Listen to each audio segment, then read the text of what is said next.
Hi, parents and guardians, and welcome to Back to School Night for the 2020 to 2021 school year.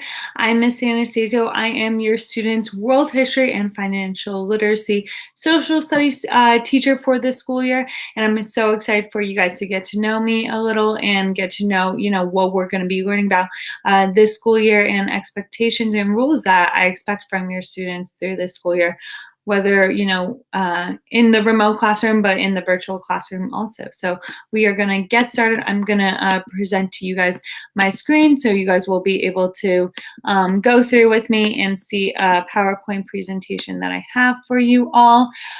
So like I said, my name is Miss Anastasio, and this is for your students 6th grade World History, Financial Literacy, Social Studies class.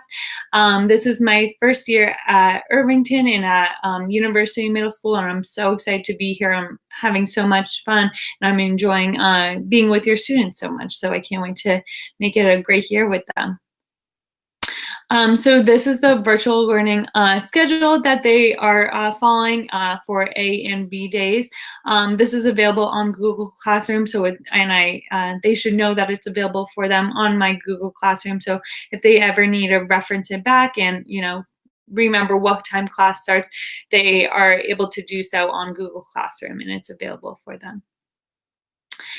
These are the expectations that I have for them when they are, on the virtual class or in actual person classes. Students are expected to come to a virtual class prepared with notebooks, pen or pencil, some kind of writing utensil, homework, and a positive attitude. Students are expected to participate in online activities and projects, whatever we're doing in the Google meeting.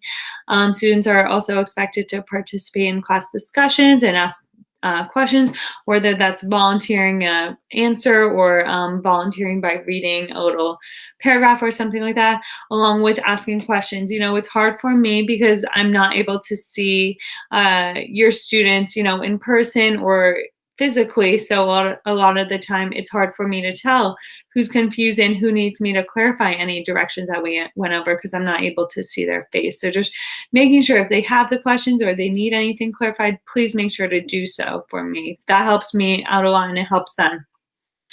Virtual classroom behavior should be 100% respectful, not only towards me, but their classmates also. If their classmates are talking or anything like that, making sure they're on mute along with me, or making sure they're not going crazy typing in the chat or anything like that when I am, going over directions with them or anything like that. This is the supplies list that they need for social studies. So some kind of notebook, some kind of writing utensil, pen or pencil, and a folder to keep, they could keep their notebook in along with any other worksheets or anything that they have in there. Highlighters, when we are in person, they will be doing a lot of highlighting and when we are doing our readings or anything like that. So just making sure they have that. And then their Chromebook or personal device, whatever they use to log into class or class meetings. This is just the daily class agenda that they should expect when we are doing our virtual meetings or when we're in person. So some kind of do now, 5-10 minutes on the board or on Google Classroom, refresh themselves of what we learned about last class, or remind themselves of what they had to do for homework. A lot of the times I like to tie that into the do now, and then that'll lead us into what we're going to be focusing in on class today. Then some kind of teacher instruction from me, whether that's a presentation or any videos or anything like that, some kind of explanation. And then after that, some independent work, or they could do partner work or group work through breakout groups. I know we're all getting the hang of remote learning, so I want to try and get, partner work and group work involved in that in the meetings too. But right now they are doing a lot of independent work, whether it's a worksheet or a journal entry or anything like that. And during that time I am available. I try to check in 5 to 10 minutes every time and check in, see if they have any questions or need me to go over anything with them. And then some kind of closure or recap of the lesson, from their perspective. I want to see what they got from it. I know what I got from the lesson, but I want to see from their perspective.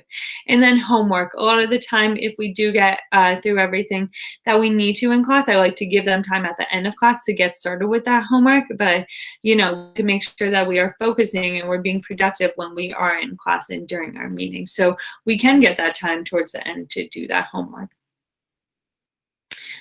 This is just a breakdown of the assignments and the grades that they will have in social studies class, and then the percent.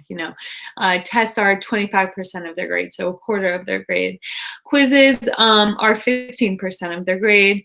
Projects, presentations, reports are 30%, and we do have a year-long project that we're working on, so they should just keep up with that and keep working on that and not fall behind.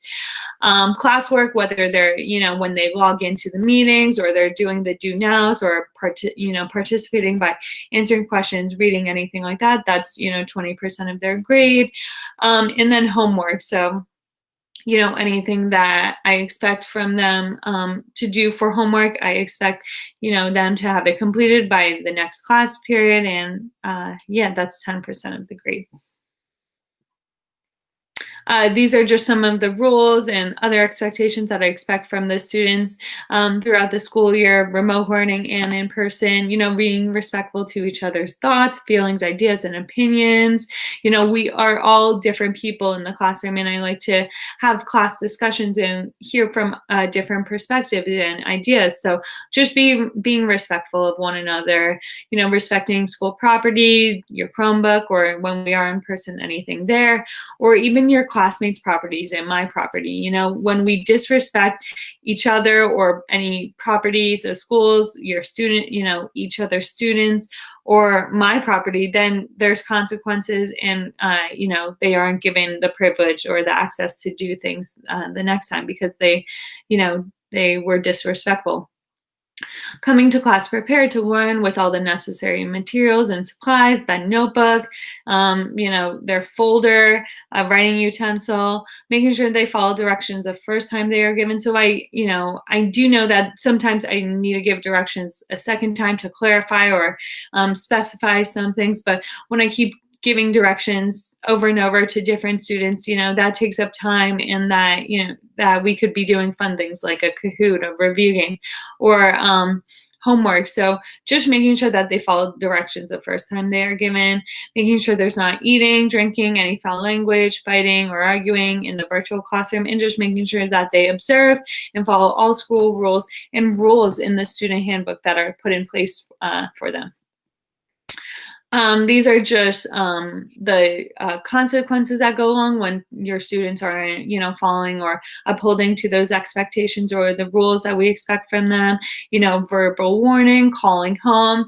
I don't really like to call home unless it's for really good things, like your student was participating a lot in class or volunteered a lot. I like to do those kind of calls. I never like to do, negative call home. So just making sure that they remember those rules and those expectations. I don't want to give detention out. I don't want to get administrators involved or referral to dean of discipline.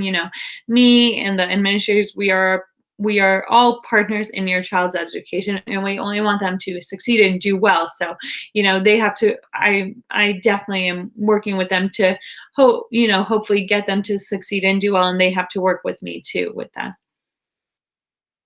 So this is just going over what we are studying in sixth grade, world history, learning about map skills, how to read a map, geography skills, learning about different cultures, learning about the first people, what kind of advances did they make, what inventions did they create that we still use today, different early civilizations that were all over the world, like ancient river valley civilizations that flourished, or Mesopotamia, learning about the Greeks, Romans, and the fall of all these different civilizations. They were flourishing and they were doing so well, but what impact or what led to their fall? And then also financial literacy, so being aware of that. This is just my contact information, and this is all over Google Classroom for them. There's multiple places that my email is located there. You know, your student could get in contact me there, or you could get in contact me there anytime you need to. You know, I want to help your student as much as I can, and I'm available to speak with you at any time.